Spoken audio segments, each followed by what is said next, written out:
Il est 18 h, bonsoir à tous, merci de nous suivre sur RTI 1. C'est le retour au calme à Abidjan ce matin. Le ministre d'État, ministre de la Défense, Ahmed Bakayoko, et celui de l'Intérieur et de la Sécurité, Sidiki Diakité, étaient sur le terrain après les tirs entendus hier soir dans la capitale économique ivoirienne. J-1, le lancement des 8e Jeux de la francophonie, c'est demain, 21 juillet. Les douanes ivoiriennes entendent jouer leur partition pour le succès de ces Jeux d'Abidjan. Un dispositif spécial a été mis en place afin de faciliter le passage des participants lors des contrôles à l'aéroport Félix Houphouët-Boigny d'Abidjan. L'excellence académique, un cheval de bataille de la première dame ivoirienne. Dominique Ouattara a reçu ce jeudi les meilleurs élèves des 8 régions du pays. Ces adolescents dont l'âge varie entre 14 et 17 ans ont obtenu des moyennes annuelles allant de 16 à 18. La première dame leur a offert des vacances en France. La Direction générale des impôts a fait le point des recouvrements des 6 premiers mois de l'exercice 2017.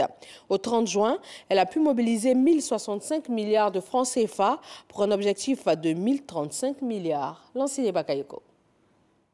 1065 milliards de francs CFA, c'est le montant des recettes brutes mobilisées au premier semestre 2017 par l'administration fiscale.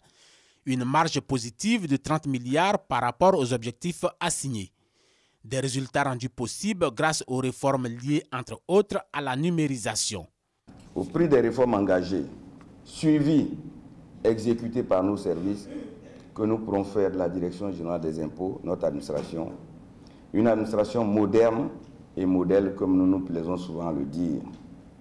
Une administration modèle et moderne, prête à concrétiser les projections attendues pour le second semestre, estimé à 960 milliards de francs CFA. La réalisation de ces objectifs est à notre portée, mais cela nécessite que nous fassions preuve d'un peu plus de loyauté, d'un peu plus d'intégrité dans l'exécution des tâches et des missions qui nous sont confiées.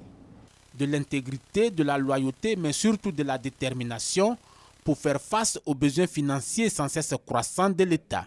À la Direction générale des impôts, l'un des axes majeurs de la nouvelle politique sera de maîtriser le fichier des contribuables et d'élargir l'assiette fiscale.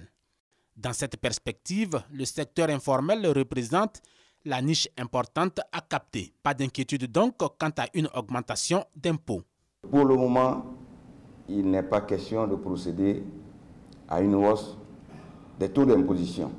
Pour 2017, la contribution de l'administration fiscale au budget de l'État se chiffre à 1995 milliards de francs CFA. Au Burkina Faso, la commission constitutionnelle a remis hier au président Roch-Marc Christian Kaboré l'avant-projet de nouvelle constitution. Un document qui consacre la limitation du nombre de mandats du président et des députés et la mise en place d'un régime semi-présidentiel. En Inde, il devient le 2e président issu des Dalits, un groupe défavorisé autrefois appelé intouchable, considéré comme au bas de l'échelle des castes. Ram Nath Kovind, candidat du Premier ministre, a remporté haut les mains l'élection présidentielle. Le nouveau président aura à cœur de rapprocher sa communauté forte de 200 millions d'âmes de la coalition au pouvoir, dont l'assise électorale est traditionnellement formée de communautés appartenant aux hautes castes. À Rabat, le symposium visant à développer la vision du football africain a planché notamment sur une nouvelle formule de la Coupe d'Afrique des Nations.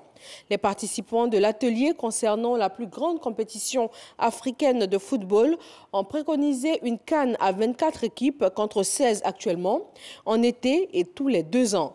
Le comité exécutif de la CAF se prononce aujourd'hui jeudi.